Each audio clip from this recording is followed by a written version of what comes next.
Olá, participantes do segundo Confacesse, tudo bem? Eu sou a professora Milena Gaioma Osso da Universidade Federal do Amazonas e vou falar, e também aluna do curso de farmácia do Polo de Quari, EAD, tá? E vou falar para vocês sobre a importância da biotecnologia na fitoterapia, os avanços e aplicações do desenvolvimento de medicamentos e biofármacos a partir de plantas medicinais. Esse trabalho foi feito com a orientação dos professores Ingrid Suelen Costa Sá e professora doutora Vera Lúcia Imbiriva Ventes, que no caso seria minha orientadora nesse trabalho. Bom, desde os primórdios, o homem vem utilizando as plantas para curar seus males e doenças com sucesso, o que indica a importância dos estudos das plantas medicinais. A biotecnologia é uma área da biologia que é utilizada pela indústria farmacêutica, consequentemente pela área de farmácia como um todo, responsável pela coleta consciente e legalizada de plantas, identificação botânica das mesmas, produção de biomassa vegetal in vitro através de técnicas de cultura de tecido vegetal, identificação e quantificação de biocompostos através da disciplina de purificação de biomoléculas, realização de testes pré-clínicos, isso daí é feito por, geralmente, biotecnólogos, biólogos e até mesmo farmacêuticos, e, por último, os testes clínicos que são feitos por médicos, porém associados também aos biotecnólogos, né? E, por fim, a produção de fitomedicamentos que são feitos pelos farmacêuticos. O objetivo desse trabalho foi verificar qual é a contribuição da biotecnologia para o desenvolvimento de medicamentos fitoterápicos, com ênfase nas técnicas de cultivo in vitro de plantas para a produção de metabólitos secundários bioativos e a bioprospecção de novas moléculas a partir de plantas medicinais.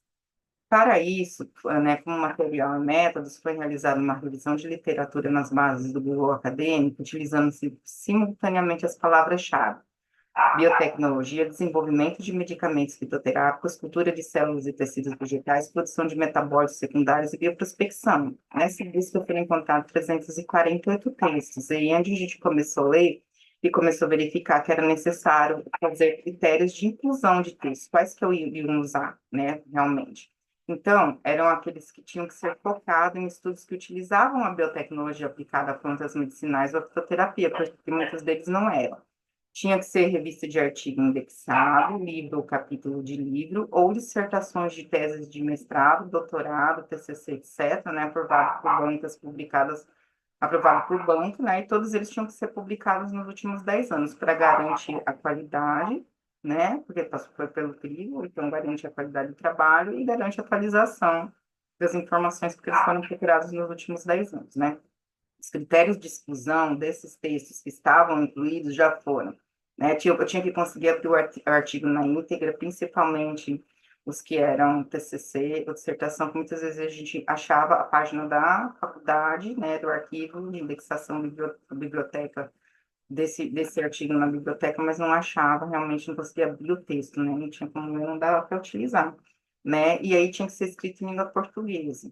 Então, dessa forma, a gente conseguiu utilizar, achar, né, na íntegra 48 textos, e eles foram usados para fazer esse trabalho. Bom, então, na revisão bibliográfica, nós procuramos fazer o raciocínio de como o medicamento é feito, né, o fitoterápico, como que ele é feito desde lá da coleta, em conversar com as pessoas para perguntar, né, quais são as plantas medicinais, ou como ela é coletada, até passando por todas as etapas de purificação de biomolécula, identificação, depois passamos pelo, né, depois até chegar à parte de cultura de tecido vegetal, que é a produção de biomassa em larga escala, que é para poder ter in vitro, né, o biofármaco, né, a matéria-prima para a produção do biofármaco, para não ter que tirar do meio ambiente e não causar impacto ambiental.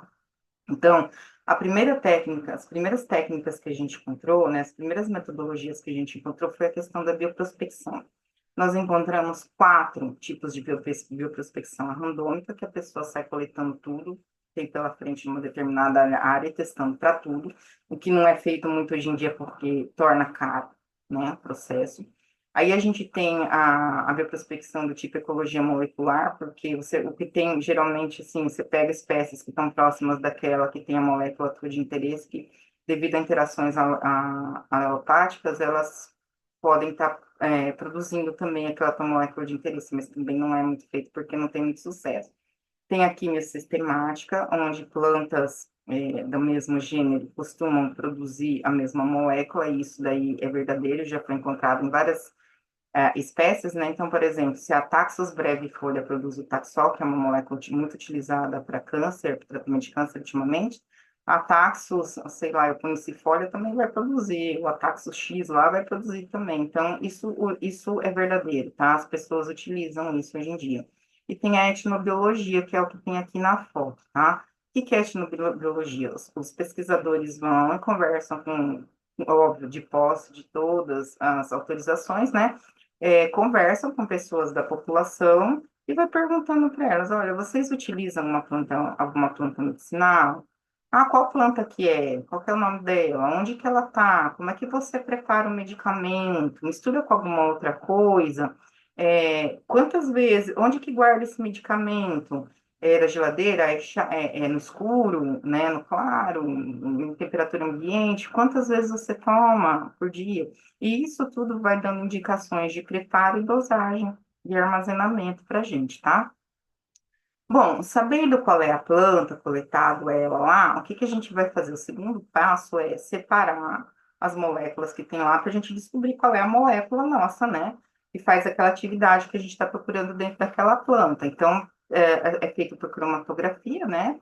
Então, aqui eu mostrei nessa figura uma cromatografia de troca iônica, onde você tem uma fase móvel, uma fase estática, né, que é paradinha aqui, no caso é sílica, né, e aí você joga um líquido aqui que vai, sílica e areia, tá? E vai vir, parecido com areia, que vai vir aqui, ó, e vai fazer uma filtragem por tamanho, depois abre a torneirinha fica pingando num tubo, né, e a cada 1 minuto você troca o tubo, hoje em dia tem máquinas que fazem isso. Então, o que que acontece, ó? A filtragem ocorre por duas formas. Primeiro, por tamanho, onde as moléculas pequenas tendem a descer mais rápido que as maiores, né, que vão ficando enroscadas lá no meio das areias, dos grãozinhos de areia lá de sílica, né? E segundo, por questão de cargas positivas e negativas, né? Então, assim, aquelas que têm mais carga positiva vão ficar grudadas logo aqui em cima, porque tem uma maior atração com a sílica, enquanto as que têm menos vão descer mais rápido. Então, você está fazendo dois tipos de filtragem aqui, né? Por carga e por tamanho. E aí deixa correr todo o líquido, depois você passa uma substância ali que vai, joga lá por cima, uma substância que vai desgrudar, né? Vai neutralizar as reações químicas, e aí ele vai começar a descer. Essas moléculas vão começar a descer e você separa elas no vidrinho. Hoje em dia, a gente já faz isso de uma forma automatizada, né? Você tem aqui o seu líquido, né? Que vai passar por uma bomba, você injeta gás hélio aqui e vai passar por uma coluna cromatográfica que vai fazer mais ou menos esse tipo de separação aqui. Aí depois vai passar por um detector, que geralmente pode ser um espectrofotômetro de massa, e já vai te dar aqui, ó, qual é a molécula que é que você tem, depois tem um descarte ali do outro lado. Então, isso daqui é limpo, né? Não solta nada para o meio ambiente. Tem as técnicas de cultura de tecido vegetal, onde basicamente a gente tem aqui uma planta, né? Onde a gente tem os meristemas apicais, os meristemas laterais e os meristemas radiculares, que servem como fonte de explante, né? Para fazer a clonagem e produção em massa dessa planta. E aí a gente vai fazer essa planta passar por um processo de desinfestação chamado asepsia, aonde geralmente ela é banhada com hipoclorito e um fungicida sistemático, né? Depois lavado e colocado em meio de cultura próprio para indução de crescimento celular, que pode ser direcionado ou não. Então, dessa forma, a gente pode ter embriões somáticos que vão crescer e produzir uma planta inteira, parte aérea, que a gente chama broto, que vai depois passar por um outro meio para enraizamento e produzir uma planta inteira. A gente tem o calo, que pode regenerar uma planta inteira que vai ser enraizada, depois voltar para o meio ambiente. Tem a cultura de raízes, que pode ficar só na cultura de raízes, ou pode também ser regenerado depois em partilha e produzir uma planta inteira. E tem ainda o calo, que se for crescido, que é o que a gente usa aqui para fazer isso, tá? Se for crescido em meio de cultura sólida, ele chama calo. Se for colocado em meio líquido, é suspensão celular, porque as células ficaram friáveis, ficaram mais soltas, mais molinhas, tá? E aqui a gente tem, aqui mostrando uma sala de crescimento no laboratório de cultura de tecido cheio de planta, né? E as plantinhas em função das plantinhas. Então, ó, o que que acontece? A gente pega geralmente de suspensão celular, para fazer o biofármaco, mas às vezes é preciso você regenerar a planta inteira porque o calo ou suspensão celular não produz, tá? E aí a gente vai clonar essa planta aqui e vai ter biomassa suficiente para fazer o biofármaco sem mexer lá no meio ambiente, tá? Às vezes a planta produz muito pouco daquela biomolécula e a gente precisa elicitar, né? Precisa fazer com que ela produza mais, que ela seja provocada a produzir mais. Então, a gente pode fazer o cultivo com uma bactéria ou um fungo, né? E aí ela vai produzir maior quantidade daquele medicamento que eu quero. Então, eu ainda posso elicitar com fatores abióticos, como luz, temperatura e tudo mais, falta de nutrientes, ou falta ou excesso de água, enfim, né? Que acaba levando essa planta a produzir a molécula que eu quero em vida.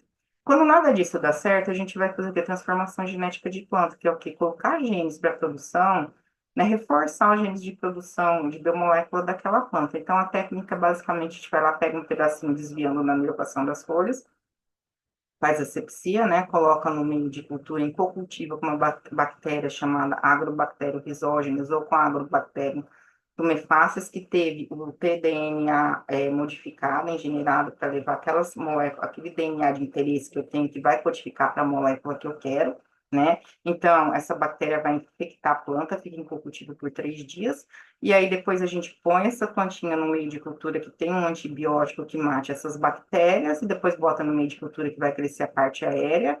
E nessa fase a gente faz a repicagem, né, dos segmentos nodais para multiplicar in vitro, então é onde que a gente fala que está tendo a clonagem massal, né? E depois a gente pode enraizar ela e colocar, devolver para o meio ambiente se for necessário. Dessa forma a gente garante que tem planta produzindo em grande quantidade a minha molécula de interesse, que tem atividade biológica para ser biofármaco. Então, eu consegui concluir que que a biotecnologia está revolucionando a fitoterapia e o uso de plantas medicinais na farmacologia. As técnicas de cultivo de células vegetais vêm modificando a genética e a bioprospecção de novos compostos e são, portanto, ferramentas poderosas para aumentar a eficiência e a sustentabilidade da produção de fitoterápicos. Veja, né? Isso daí é tudo feito in vitro, não pega mais planta no meio ambiente.